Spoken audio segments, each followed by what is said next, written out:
Passamos agora ao quadro Perguntas e Respostas Bíblicas.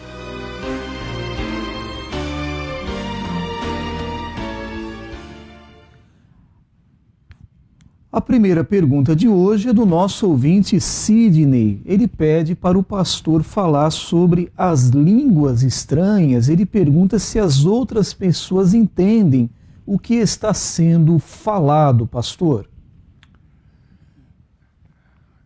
Não entendem o que está sendo falado por alguém que está falando línguas estranhas. Daí porque existe a chamada interpretação.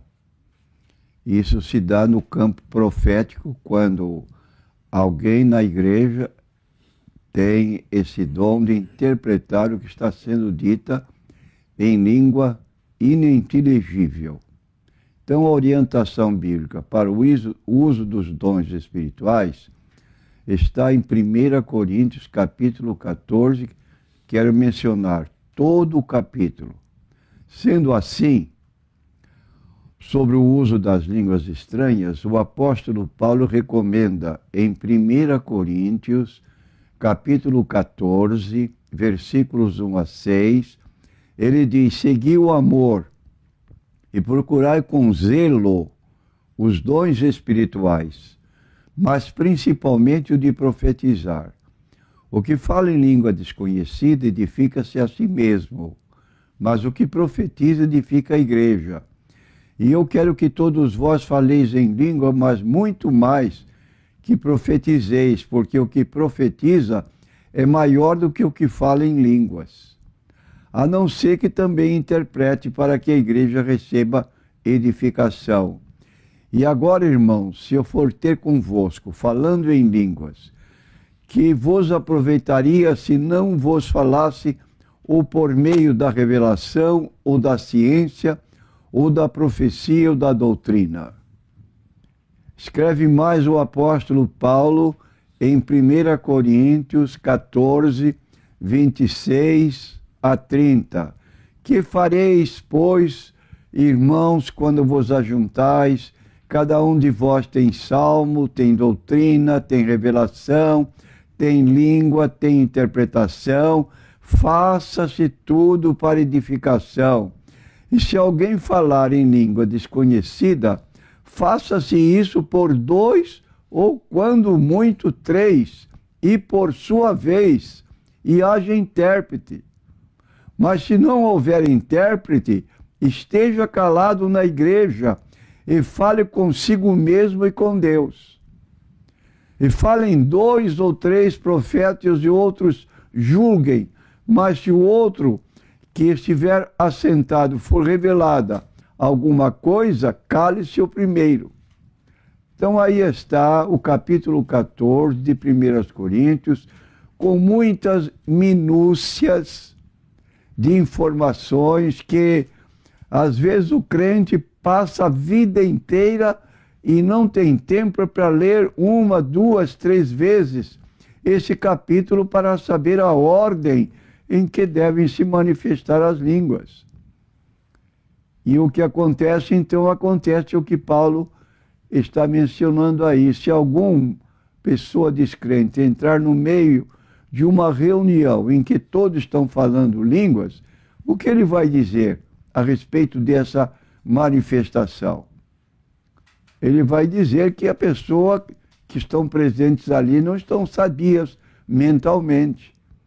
Então, é oportuno obedecer. E Paulo, quando conclui suas observações, ele faz uma demonstração dizendo: se alguém se julga profeta ou espiritual, reconheça que as coisas que eu vos escrevo são mandamentos do Senhor. Então, não fique com manifestações estranhas, porque não gosta de ler a Bíblia e fica fazendo da sua própria cabeça qualquer manifestação imprópria. Tenha presente o que a Bíblia declara e obedeça o que a Bíblia determina. A próxima pergunta de hoje é do ouvinte Rodrigo. Ele pergunta ao pastor o que é movimento sacerdotal mariano, pastor? O movimento sacerdotal mariano atua por meio dos cenáculos, que são encontros de oração e de vivência da fraternidade nas paróquias ou nas famílias. Nesses encontros reza-se o terço, medita-se um trecho do Evangelho, faz-se experiência de fraternidade, lê-se um trecho do livro Aos Sacerdotes, Filhos Prediletos de Nossa Senhora, de autoria do padre Stefano Gobbi, e renova-se a consagração ao coração imaculado de Maria. Então aqui estão expostas práticas religiosas atinentes a essas pessoas que têm em Maria um motivo especial para se aproximar de Deus, ao contrário do que a Bíblia declara, que Jesus é o nosso mediador. Há um só Deus e um só mediador entre Deus e os homens, Jesus Cristo, o homem. Há um só advogado entre nós e Deus. 1 João, capítulo 2, versículo 1. Meus filhinhos, estas coisas vos escrevo para que não pequeis, mas se alguém pecar, temos um advogado para com o Pai, Jesus Cristo, o justo. Jesus Cristo é o nosso intercessor, nós não temos intercessora. Então, o nosso intercessor, sentado ao lado direito do Pai, ele é poderoso para interceder a nosso favor. Todos estes textos estão na Bíblia Sagrada.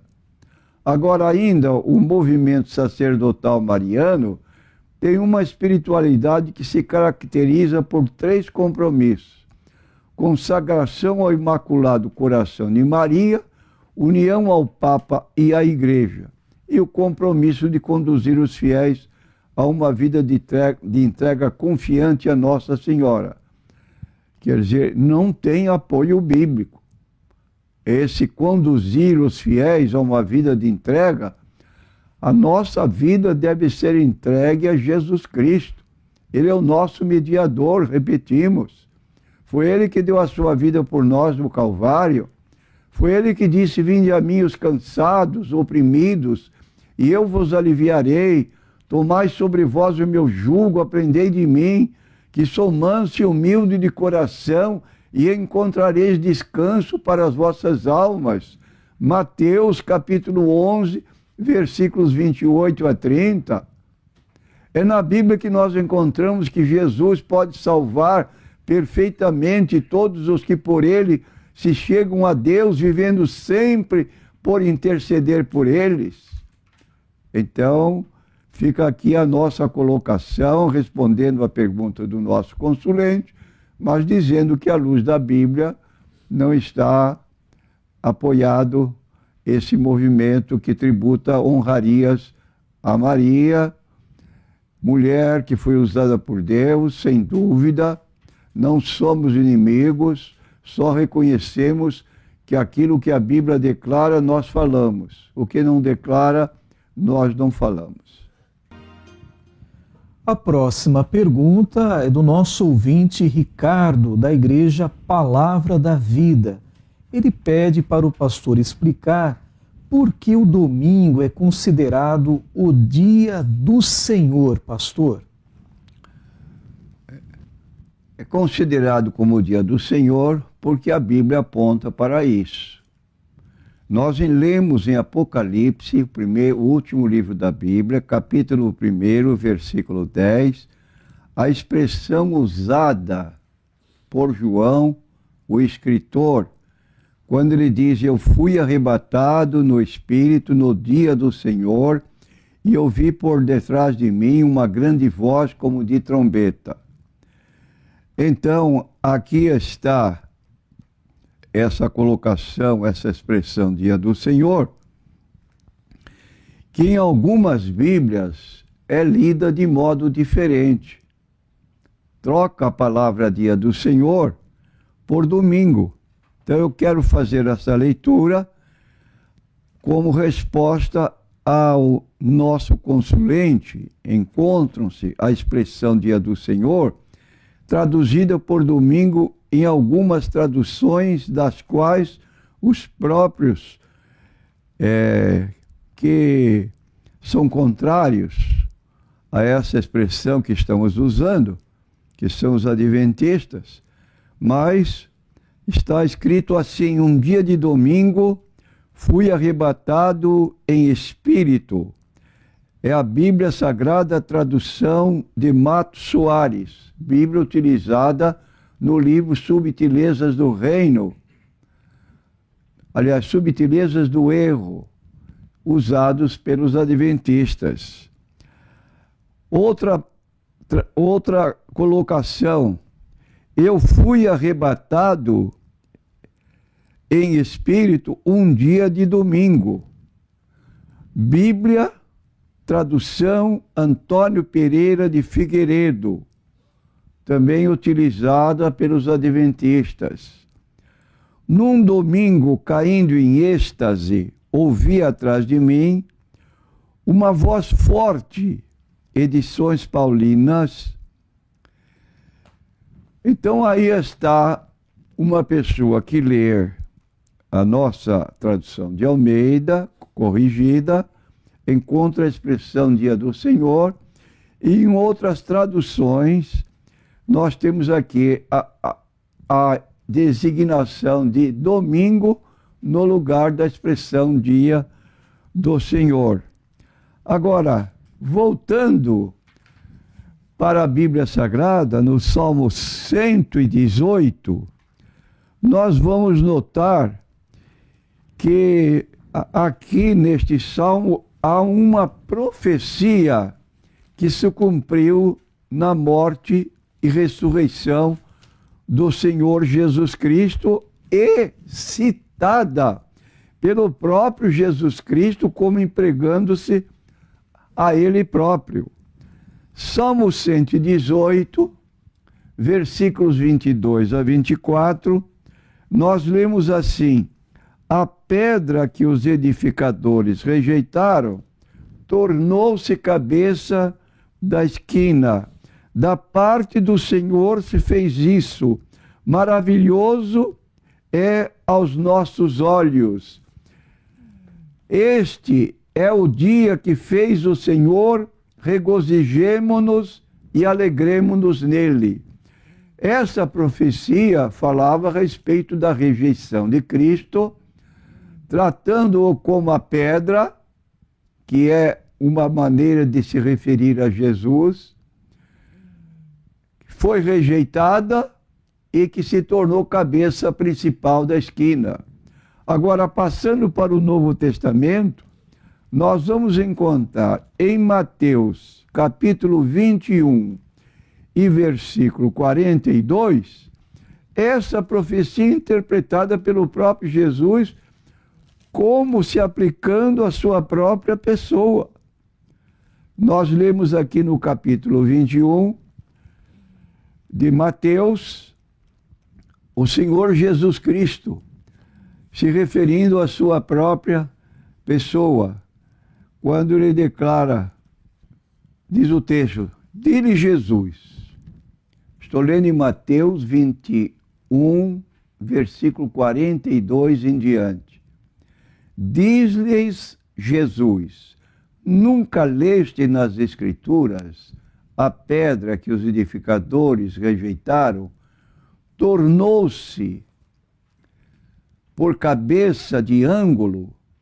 Pelo Senhor foi feito isto, e é maravilhoso aos nossos olhos.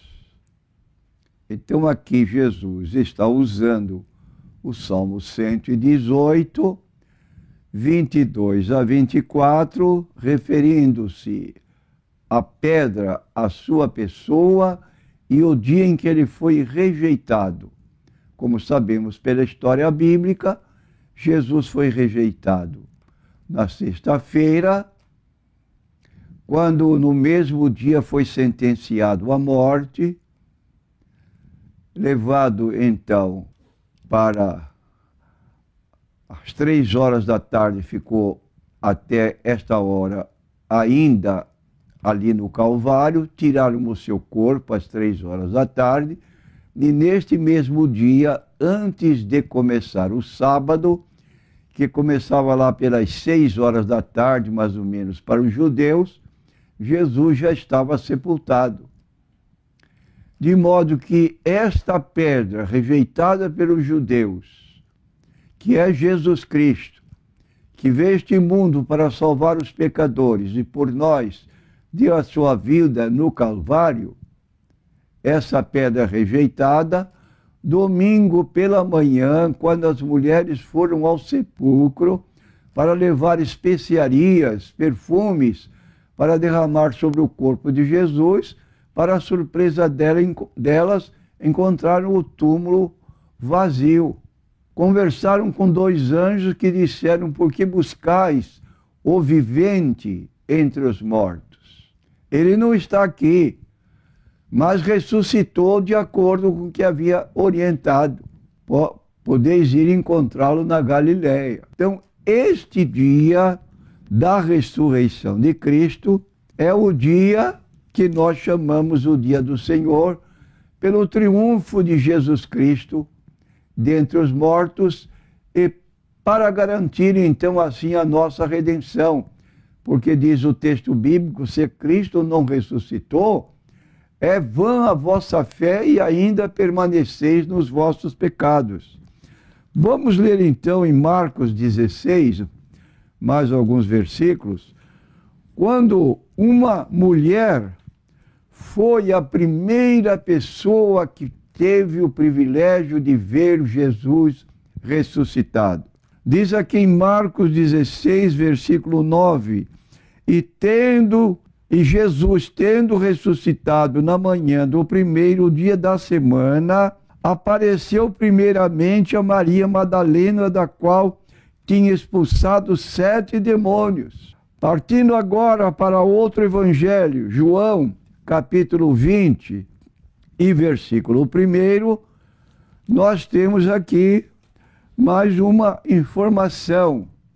No primeiro dia da semana, Maria Madalena, a que nos referimos em Marcos 16, foi ao sepulcro de madrugada, sendo ainda escuro, e viu a pedra tirada do sepulcro.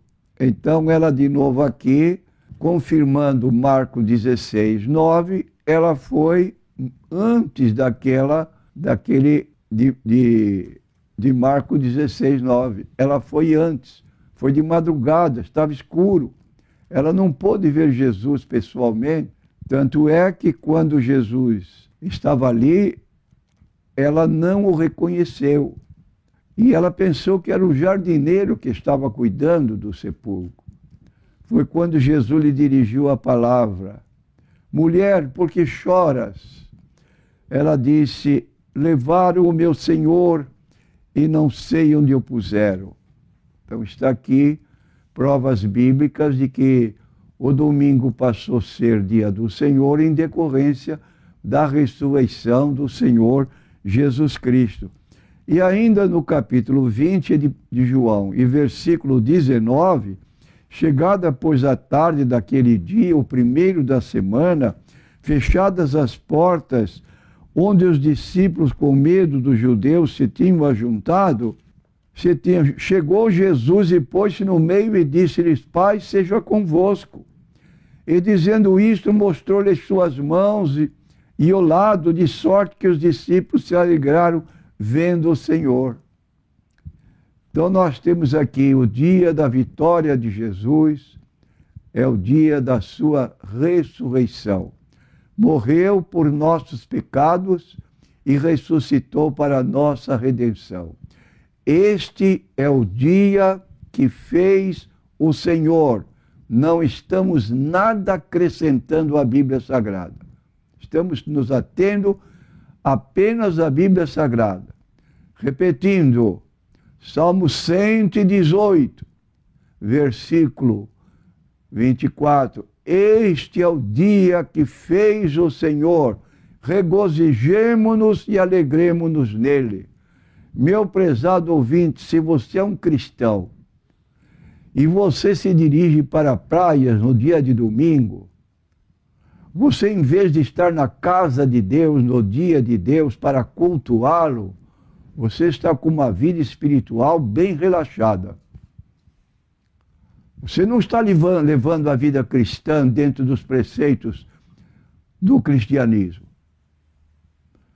E todos que procedem desta maneira precisam se converter, porque estão fora da Bíblia Sagrada. É a nossa posição para o nosso consulente. A próxima pergunta é do ouvinte Júlio César. Ele quer saber sobre os moradores de rua, pastor.